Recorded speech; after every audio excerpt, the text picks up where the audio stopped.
This is Story Recapped. Today, I'm going to explain a horror film called Evil Dead. Spoilers ahead, watch out and take care. A young woman drenched in blood walks through deserted woods. A man follows her and eventually jumps on her, placing a bag over her head. Another man appears and hits her head with the butt of a shotgun. The young woman awakens, tied up in a cellar and surrounded by people with burnt faces. In front of her is an old woman who speaks only in Welsh. The place is filled with dead cats hanging from the ceiling as the old woman skims the pages of an evil book. The young woman's father arrives. When the young woman asks for her father reminds her that she murdered her mother. The old woman urges the father to kill his daughter, so he douses her with gas while she begs for her life. The young woman assures her father that she will rip his soul out before he can kill her. Her eyes turn yellow, and when the father drops the lighted match, she transforms into a demonic monster. The father pulls out a shotgun, tells her he loves her, and then blows her head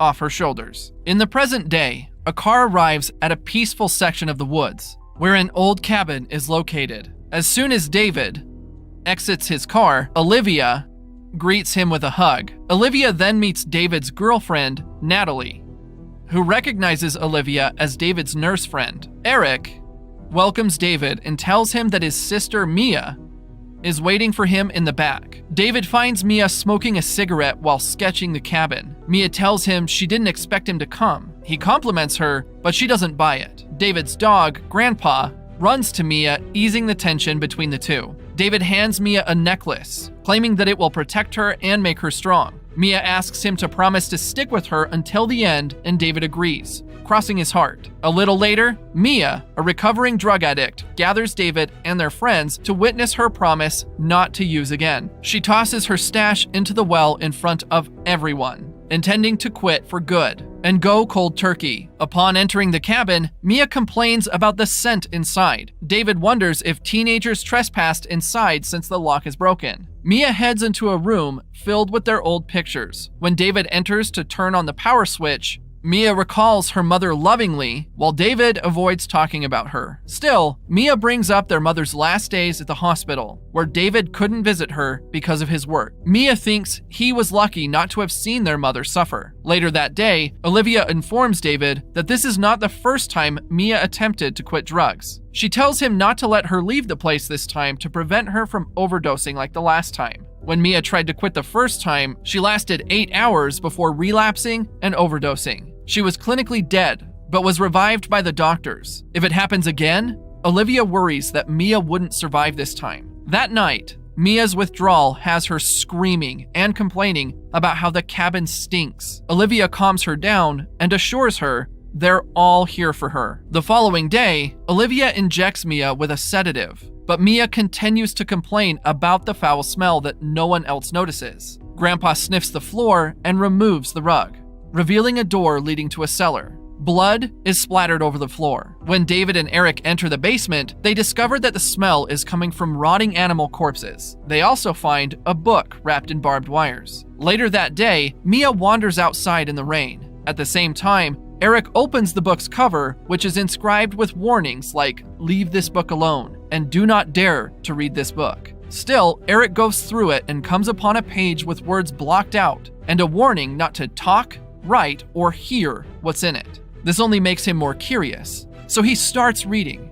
He covers the pages with a sheet of paper and traces the letters over it with a pencil, revealing the missing words. Outside, Mia becomes ill and hears a faint voice summoning her. Upon seeing a stranger staring at her in the woods, Mia rushes back to the cabin. She begins grabbing her belongings, claiming that she can't heal there. Mia asks David to drive her away, but he refuses. Mia throws a fit and destroys the necklace that David gave her. She storms out and steals Eric's car, but Mia sees the bloody stranger again as she drives through the woods. Mia panics and crashes the car into a marsh. When Mia wakes up, she sees the stranger emerging from the marsh. Mia flees, tumbling into a thorn bush. The spiky vines slowly wrap her arms and legs, strangling her. The stranger walks up to her, revealing herself as a bloody and creepy doppelganger of Mia. The doppelganger vomits a black, wormy creature with horns that climbs up Mia's leg and enters her.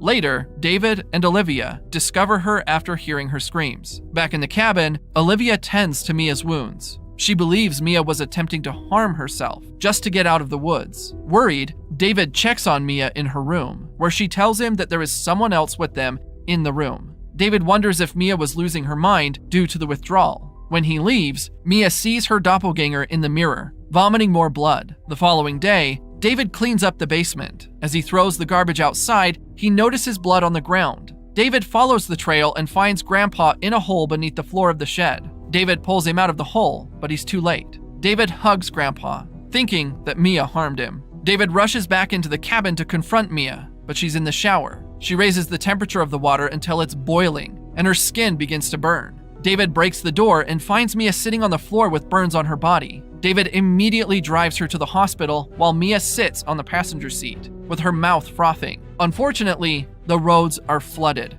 forcing him to turn around. At the same time, Eric examines a page in the book and discovers a drawing of a person who burns her own body. That night, Olivia administers another sedative to Mia. While the others argue over her, Mia enters the living room, carrying a rifle. Mia holds it up and fires near David, causing the door to swing open as Mia screams in terror. She tells them in a possessed voice that they are all going to die tonight before collapsing to the ground. Olivia approaches her, but Mia knocks her to the ground. Mia's eyes turn yellow, and she vomits blood all over Olivia. Olivia kicks her into the cellar, which Eric then locks. David asks Olivia to give Mia another sedative. However, Eric tells him that it's because of her withdrawal. Her condition has something to do with the items they found in the cellar. While Olivia cleans the blood and vomit off herself, she sees a disfigured reflection of herself before the mirror shatters. Terrified, she tries to run away, but suddenly freezes. Her eyelids twitch as she pees on herself.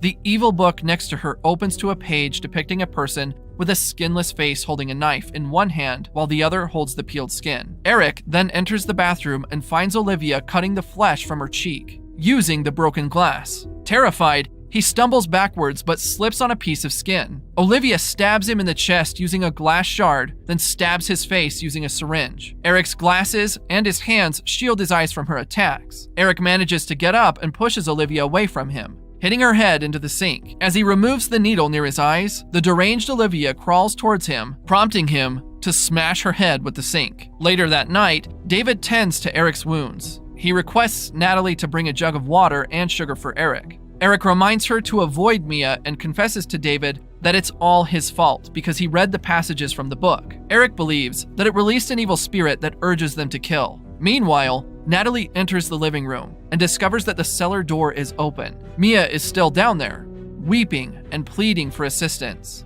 When Natalie climbs down, Mia's voice grows low, demonic, and menacing, stating that he won't stop until he has all of you. Realizing that it's no longer Mia, Natalie runs upstairs, but Mia grabs her feet and pulls her back into the cellar. In the cellar, Mia wakes Natalie by licking her legs, telling her that she can smell her filthy soul. When Natalie tries to escape, Mia bites her hand. Natalie tries to protect herself with a box cutter, but Mia grabs it and cuts her tongue down the center. Mia then kisses her, forcing blood into her mouth. David arrives and drags Natalie out. David locks the cellar door shut, trapping Mia inside. A little while later, David finds Eric attempting to burn the book, but it doesn't work. According to Eric, the book requires a group of souls to unleash something known as the abomination. Eric believes that it is tied to Mia's soul and they have to kill her, to which David refuses. Meanwhile, Natalie washes the bite wound on her hand. Suddenly, an infection spreads on her hand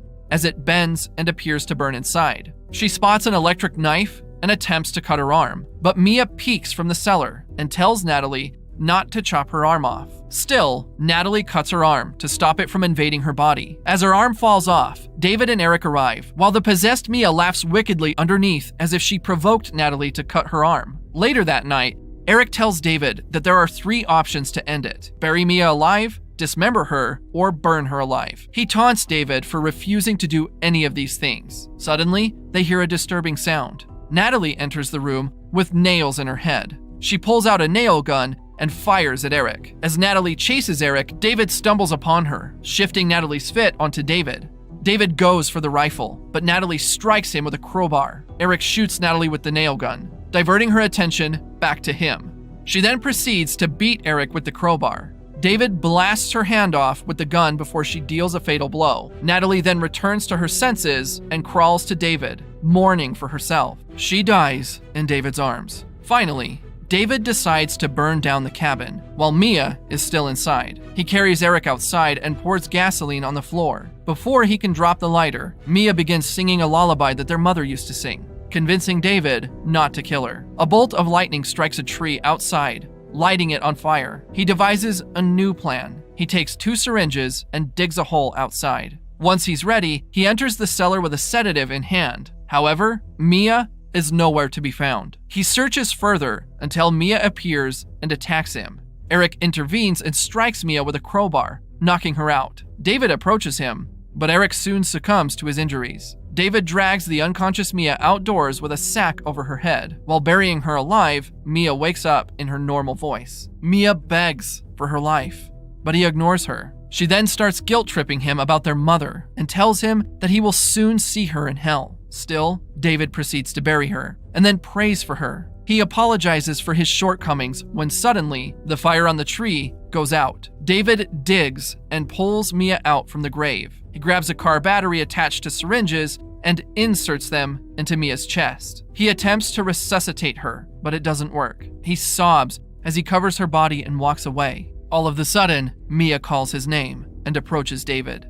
She's alive but traumatized by what she experienced. David comforts her and assures her that everything is all right now. A little while later, David heads back to the cabin to get the car keys. Inside, David notices a photograph of their friends, which he decides to take. Upon taking the photo, a possessed Eric appears behind him and stabs him in the neck. David runs to the door where Mia stands. As she realizes what is happening, Eric appears from the dark, terrifying her. David hands her the keys, takes her outside, and locks her out. Mia smashes the door to retrieve her brother, but David snatches the rifle and fires at the gasoline canister, igniting the cabin and killing himself and Eric for good. Mia watches the cabin burn, mourning for her brother and friends. She sees the necklace that David gave her and picks it up. Suddenly, a drop of blood falls on her hand. It starts to rain blood in the woods, and then shoots up from the ground and grabs Mia. Mia manages to escape, and Abomination rises from the earth. Mia runs into the tool shed, but the Abomination pursues her. Mia grabs a chainsaw and hides. Still, the Abomination finds her and cuts her legs and arms with a long knife. She breaks the shed's wooden wall and escapes. Outside,